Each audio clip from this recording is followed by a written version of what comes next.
That was the first film after I left the series that I did. I was called by the producer and the my agent called, and I read the script and I said, "This is great. I'd love to do this." And I had a wonderful association with the real Aunt Mary, who was an immigrant as a very little child. She was sent over from, I think, Russia uh, to Baltimore, where she became a ward of the city because the relative she was sent to had plenty of children and couldn't take care of her. So she was a ward of the city of Baltimore all her life. She had a great deal of trouble with her legs and had many operations, and she learned English by watching television, and she looked out the window and watched in a very poor section of Baltimore a very old kind of ball field, court, a playground, and she watched these little boys playing baseball. And she had watched baseball on television and loved it. She loved baseball.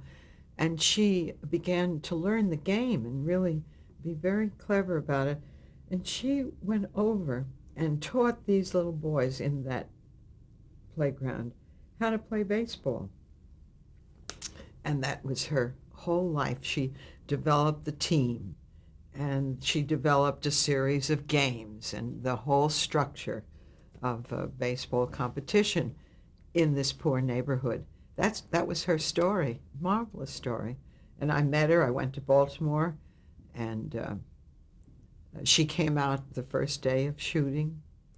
She took 7 little boys who were in our cast, only one of whom had ever played baseball. But anyway, she took them aside and she directed them, and she said, "Now you listen to the director. You listen to what he says and do what he says." She was just like a coach. She was a coach, baseball coach, and the city of Baltimore reveres her in their history.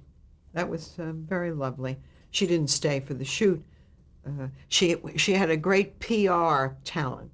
She was always looking for publicity for the team herself. She was a great lady. Did she see the movie after it was filmed? Oh, yes. Yes, I think she did. Yeah. Yeah. And approved.